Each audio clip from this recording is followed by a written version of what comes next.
It's Jane Smith, completely different subject matter, I should say. Thank you so much for joining us this evening, Jane. What you have to say is so important. Jane is a daughter, and she also was an NHS risk assessor for a decade, weren't you, Jane? Yes, I was a medication safety officer as a pharmacist, and for over 10 years I did risk assessments. So I've got an understanding of risk. Right. Now, you and I follow each other on Twitter. I started to see what you were writing about, and I was like, this woman seems to be caught in an extremely desperate situation. Before we go any further, Jane, I would like to play the first of videos that you sent to us. I wonder if I can just get the production team to play a video for me, because I think it's Rita, really can you important open for your everybody eyes? to see. Yeah. Playing now. Can you open your eyes? No. I love you, Mum. I'm still here. I love you. Rita, look, it's Jane. Hello, Mum. Hello. Oh, Jane. I love you. All right. Okay, Jane, I'm looking at some of the comments, and people are very disturbed already by what they've seen. I cried at both your videos. I'm so sorry what you're going through, Jane. Give us some background. I think I'd just like to say I'm here on behalf of thousands of other families in exactly the same position. And we've got this Facebook page, Twitter group, and we've got a website for Unlock Care Homes. So that's why I'm here today, to help my mum. It's a nightmare. I cannot believe that this is happening in our country in this century. Yeah. Mum is basically locked away in a care home. I've seen her a couple of occasions since last March, and she is now end of life. And for somebody that's end of life, the NHS guidance says that you have more frequent access. The care home are letting me see her 1 hour a week. Now, she's got dementia, she can't hear, see, talk very well, and she's got an abdominal aortic aneurysm, so she could drop dead at any minute, and I get 1 hour a week. I'm quite lucky. Some people have had no access for over a year, and how they are surviving, I do not know. There's been over 30,000 residents die in care homes. Some of COVID, but a lot of isolation. They've given up, they've stopped eating, and those with dementia think their family have just abandoned them. And it is just so barbaric. Yes. It's gone on for a whole year. It's a year human rights atrocity. And that is exactly it. When you described it to me as such, I completely agree with you. Your video has had a devastating impact on our viewers in the live chat, as indeed it should. Yeah. And I mean this in no disrespect to anybody. It is a devastating video. We need to know what has taken place. I'm going to read you some of this, Jane. I think you need to hear some of these messages. You are amazing, Jane. Awful. I'm crying. This is bloody horrendous. Oh my God, repeatedly all the way down. Are they serious? This is evil. Please get your elders out. Disgusting how the care homes have acted. Very upsetting. Our politicians are psychopaths. Oh, Jane, bless you and your mum. This is beyond dreadful. It's bloody evil. Tears of sorrow and rage for you, Lizzie says. This is horrible. Says there's just so many people who are feeling your absolute pain, Jane, as indeed I do. Now, you are somebody, you're a professional. You understand this field. What's gone wrong? So I didn't fully understand it. I mean, the NHS and social care are totally different beasts. And when we went into the first lockdown for 6 weeks, I thought, fine, everybody's isolating, we'll do it, and then we'll get back to a bit more of a normality. So when life started getting back to normal for everybody, I went to the care home, right, when can I come and see mum? And I couldn't. So that's when it all started, June, July time. And from June, July, I've been writing constantly. We have been allowed, everybody's allowed visits, which are distance visits. Now, if you've got somebody with dementia who can't see, hear or talk, 2 meters could be 2 miles. Yes. Right from the beginning, I looked at the NHS guidance and it said people with those conditions should be allowed appropriate access, which to my mum is close. And she has just deteriorated, as have many others. People have lost weight, they are giving up, and mum is now bedbound. So having gone from a happy mum that I was sitting next to up to 3 hours a day in March, she is now bedbound and can hardly talk. The access I was given has been, if I'm lucky, it's once every 2 weeks. Oh, Jane. For 20 minutes. So I went up there 2 meters away for 20 minutes and mum slept through the whole thing because she's so tired, she closes her eyes. So I might not have been there for all, we tried. People with dementia, they can't use a phone, they can't use technology. So although the government say, oh, we've done this, we've done that, it isn't working. And mum has now almost stopped talking. We were close to thinking we'd lost her. So many others, their loved ones have died. And that is horrendous. They've not been with there, and the guilt that they are carrying, but the guilt doesn't lie with them. Yeah. The guilt lies first off with the government. Yes. Government has vague guidance. They haven't mandated anything. Boris Johnson, Matt Hancock, and particularly Helen Whatley, they have done nothing for care homes. Originally, people were discharged from hospital with COVID, and a huge tranche of people died unnecessarily in care homes because COVID was brought in. It was atrocious. It was. Since then, they've wrapped this protective ring. Well, it's strangling everybody to death. It's not a protective ring. And how dare they say that? In December, they promised we'd get hugs before Christmas and visits before Christmas. They said 2 visits every week for 2 members of the family. I had 1 visit. It's atrocious. It is awful. So you managed to see your mum on Sunday for Mother's Day, is that right? I did, but I think from my perspective, that's only because a journalist phoned up and tried to confirm, because the home is only letting in 2 people a day and they had no plans for Mothering Sunday. So they'd kept us out for 9 months. I said, well, what are your plans for Mother's Day? Obviously, going to be a lot of people want to see their mothers because realistically, this is mum's last Mother's Day. The life expectancy in a care home is 2 years.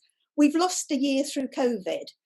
So to restrict visiting now, and some big care homes are not letting visitors in at all. So the new government guidance from the 8th of March says you can get in and see your loved ones. Well, that's a joke. Some people have 20 minutes a month.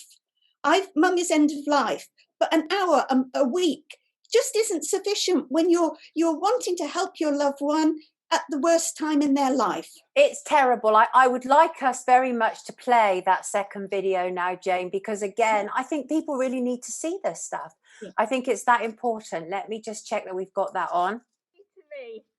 And then I'd like to... Oh, hello. I love you so much. Oh, it's so nice to see you. Are you glad I'm here? Good. And it's... We love each other. We do love each other. We love each other very much, don't we? Mm. Good. And I can say Happy Mother's Day. Okay, I think you will all by now just have seen Jane finally getting to visit her mum on Mothering Sunday. Again, the comments are just devastated. These people, I mean, these are people who don't know you, have no affiliation with you whatsoever, Jane, but they feel your absolute pain. Yeah, so for 9 months, I've been fighting that mum is end of life, according to the NHS definitions. So I argued with the care home for a long time.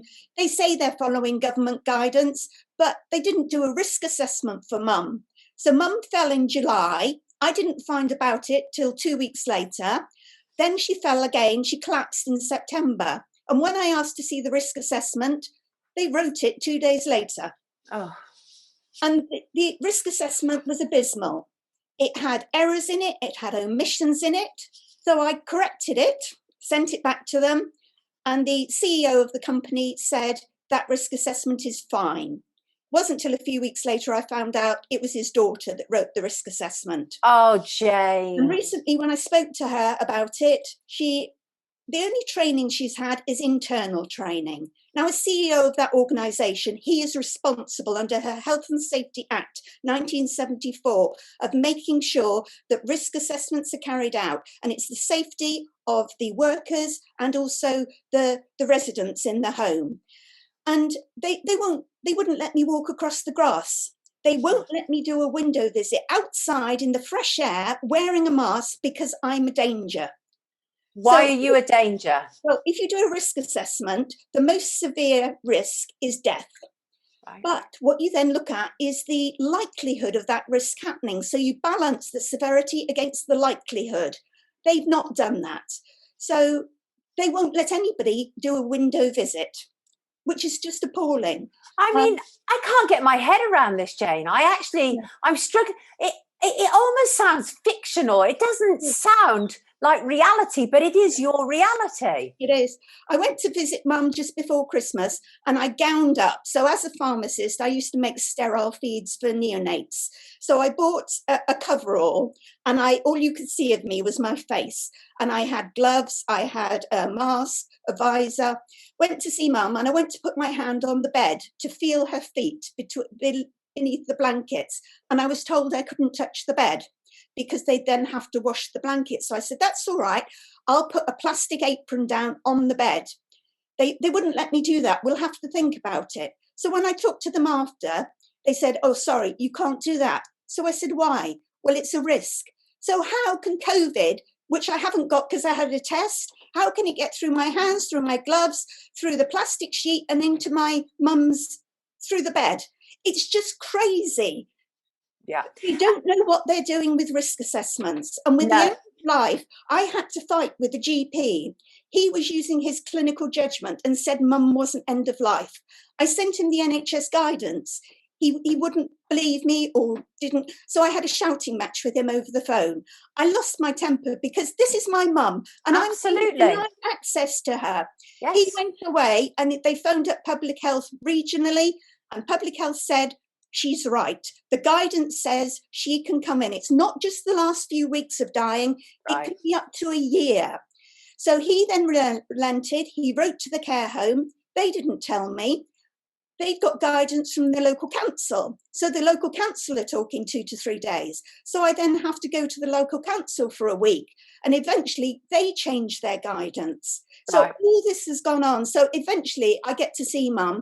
But the care home, they wouldn't let me in on the Friday or the Saturday or the Sunday. We've got to put systems in place. I said, all I need is a test and you to open the window. I'm desperate to see her because she could drop dead at any time. And they wouldn't let me in.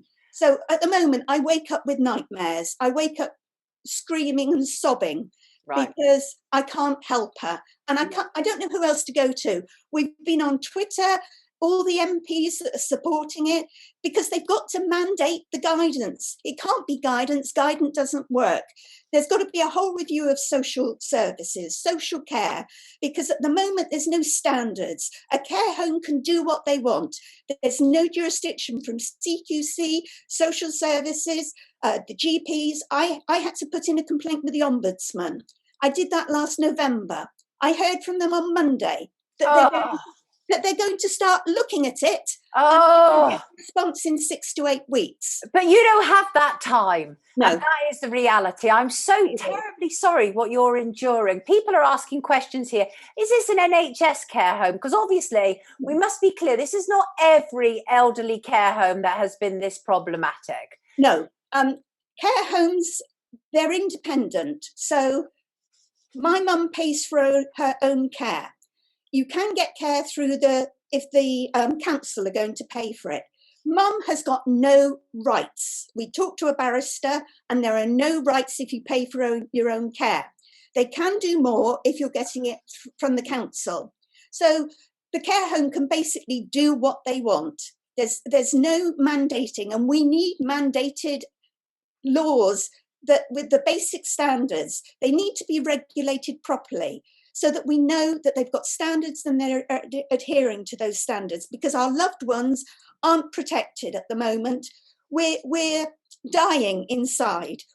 This has gone on a year. Where else would you have such an atrocity that isn't in the newspapers every day saying, stop it? Completely agree. Completely agree. And furthermore, Jane, why aren't GPs and doctors and medical practitioners standing up and saying this is a real problem? That's the argument I had with my GP. I've copied him into my tweets. I've copied the General Medical Council, the General Nursing Council. There are some good care homes about. And some care homes have been letting families in for ages. There is this essential caregiver now. I went to my home and said, can I be an essential caregiver? No, you don't meet the criteria. Oh. I used to visit mum 3 hours a day. I'd give her a medication. I'd help feed her, give her drinks and help her well-being. So how can they say that I'm not an essential caregiver? Yeah. But again, there's nothing I can do about it. Yeah, yeah. Mum now has to leave the care home. Just before Christmas, we got a letter to say we can't look after her anymore. Yeah. Clinically, that is what happens to a lot of people when they make a complaint. Suddenly the care home can't look after them. Yeah. To be fair, it's right in this case because mum's in a residential home and she needs nursing home care. But you're stuck in the middle of a pandemic trying to find a new place for your mother. And this is going on with so many people now. I found a lovely care home. Already they've said that I can be an essential caregiver and I can visit and help with her lunch sort of 3 times a week. So there are good care homes out there. But that's what makes it worse. There's a postcode lottery and it shouldn't be like that. There should be some minimum standards to protect what our loved ones are going through. Yeah, absolutely. Jane, well, obviously this is horrendous what your mum's been going through. What impact has this had on you?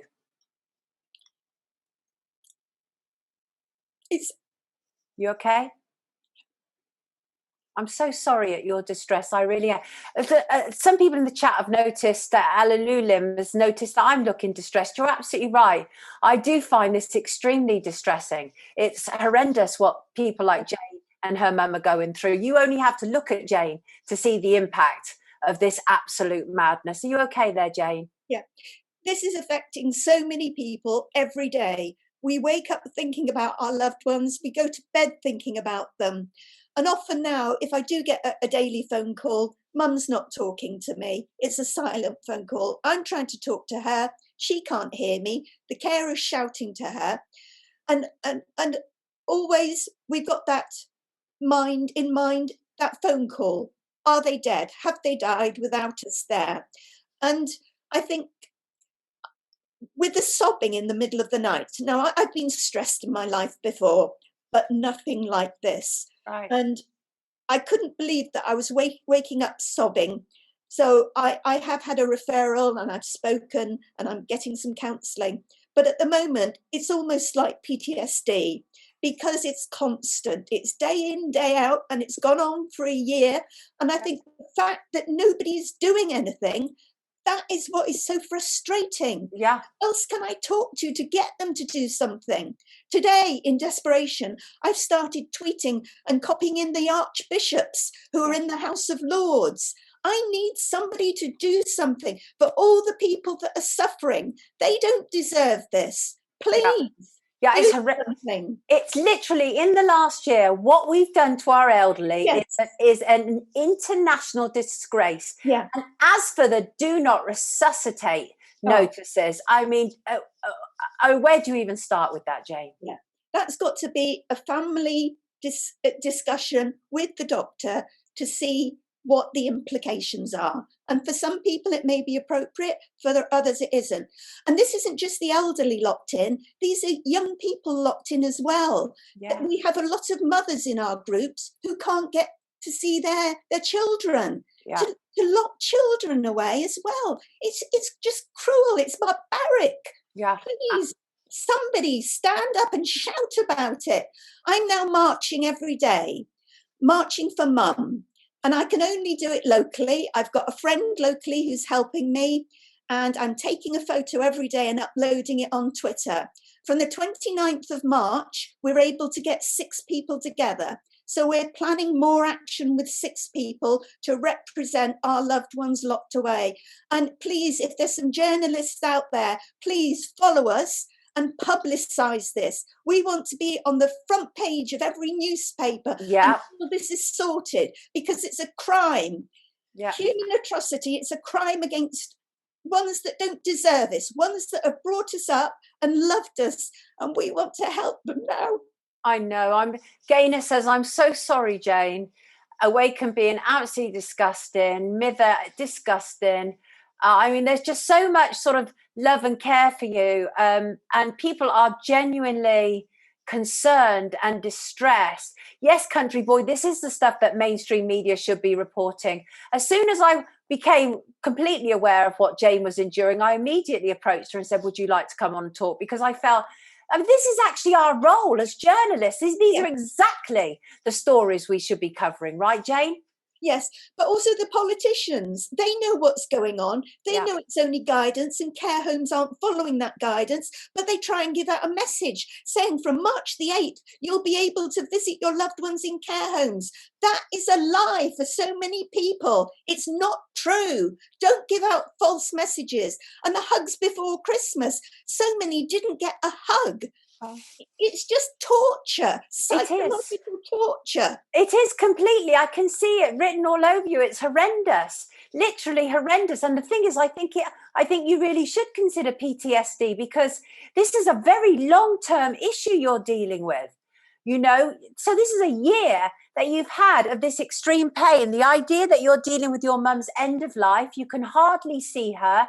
When you do see her, she's sleep or struggling. Although the Mother's Day, it was wonderful. It was. Tell us about that. That was so beautiful when you're both telling each other that you love each other. Yeah, that was just wonderful. And I think we're lucky. I don't think we've lost her yet. So many people have gone back in and their loved ones don't recognise them. And after this amount of time, that must be heartbreaking. But I am so lucky, because obviously Mum recognised me, and to say those words was just wonderful. Absolutely, absolutely. People are just crying all over this. Lizzie, your beautiful, beautiful mummy. So much love and strength to you. Peter, heartbreaking. Sarah, I'm going to visit my parents tomorrow. Do not care. Enlighten me. I know nurses that have been dismissed and lost their job by care home providers. I would never. People are saying that they would be concerned about letting their parents anywhere near a care home, but obviously for some people there's no alternative. Can I just say, carers, the bulk of carers are fantastic. They are so caring. They've looked after Mum amazingly, and she loves them and they love her. So I have no argument at all with the carers. It's the managers of the care homes that have interpreted this guidance, and it's the government. They are mainly to be held accountable for all of this that has gone on. But I've got no other option. Mum needs 24-hour care at the moment, and we struggled for a long time over putting her in a care home, and sometimes it is the only decision that you can make. But I fully think if I was considering it now and Mum was not as seriously ill as she is now, I don't know if I would use a care home in the future. Right. The care home she's going to, again, I'm very happy about that. But what happens if we go into another lockdown? What if there's another wave? Will there be more restrictions on visiting? Right. Our loved one needs that stimulation from family. You need touch, contact. I used to sit with Mum all the time, stroking her cheek, holding her hand, and we'd watch NCIS on the television together, the same episode every time. But, and I'd get her to open her lovely eyes so I could see in her eyes. It's to not be able to do that when you know somebody hasn't got long left. They should have the right to say how they're going to finalise their life. And so many, I'm sure, would rather take that risk of catching COVID. Mum's had the first vaccination. I've had the first vaccination. We have a test before we go on in. But I'm sure she would rather spend time with family and take a risk rather than be denied another 6 to 9 months of not seeing us again. I Right. think she would die with that. She's not going to survive. No, Chico's mummy says, this is unbearable. Love to you and your mum. Red Panda, I am struggling for words.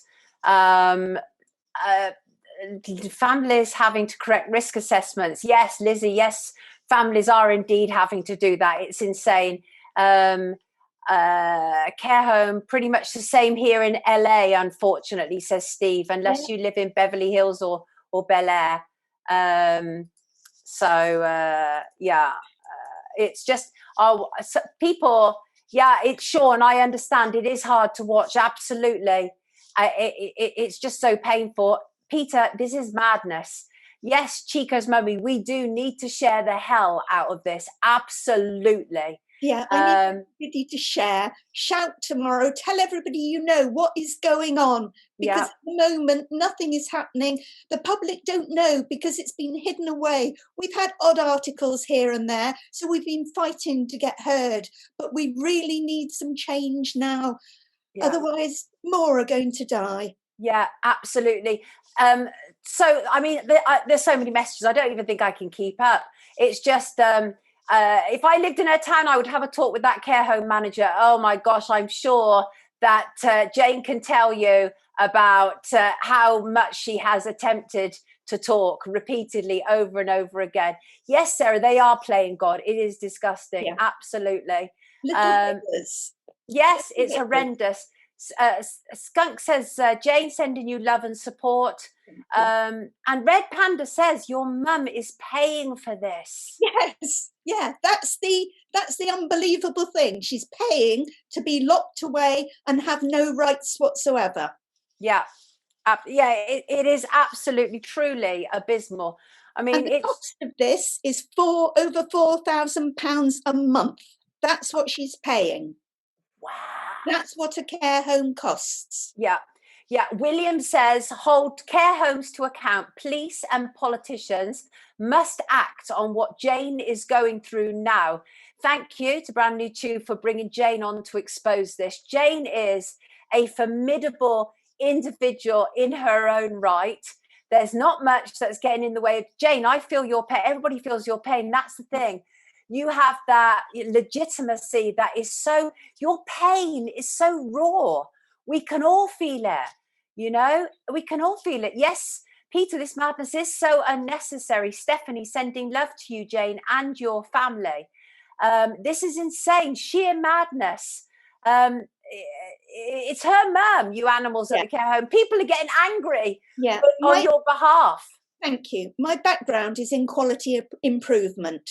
I did work to improve the lives of patients with medication, and I spoke internationally at conferences about this. What care homes are not doing is learning. They're not learning organisations. There are 4 good care homes out there that have sorted out systems, but the King's Fund, the Department of Health for improvement, the NHS improvement, they need to get in there, find out the good practice and spread it. That's what you do. You don't carry on with poor practice when people are dying. Get in there and sort it. And Helen Watley, she has done nothing. She's promised empty promises throughout this, but she's not helped our loved ones one iota. So please, get off and get it sorted now. Yes, absolutely. People are saying, can we chip in for a care parcel to send to Jane or something? Yes. Our unlocked care homes, we need some money to help with our campaigning. So please, if anybody wants to help us, you know, we're on Twitter, we're on Facebook, and we've got a web page as well. We've only just set it up. But please, any support we can get from anybody wanting to help with any of these, we would love it. We are really struggling to fight for our loved ones, and set this up and keep it going at the same time is really difficult. Well, Romford Bloke says, Jane, I can guarantee you every single one of Sonia's BNT community are sending you every best wish and love, and to your mum as well. Awaken Being is sending Reiki. These carers can't be human. Don't they have mums as well? That is the reality, Jane, right? These are people who have their own experiences, their own families. Yeah. Is it like that people have just become so hardened to it all? Yeah, but at the end of the day, it is a job to them. They need money to survive. They've got their own families, but they need an income. So if the care home manager says to them, this is what you're going to do, that's what they do. But because it's an atrocity, it's almost like World War II and Hitler and what he was telling his troops to do. People are blindly following what they're being told without challenging it. Yes. Some I know have challenged and they've left the care home. But we need people in the sector to challenge each other. Yeah. This isn't good enough that we are being restricted, that our loved ones are suffering from lack of attention, from lack of love and comfort and touch. Absolutely. Stop now. Absolutely. Jane, I send you so much love. All of our viewers are sending you so much love, to you and your mum. We wish you every success. God bless you, darling. Take good care of yourself, okay? All right. Thank you very much. Pleasure, Jane. Take care.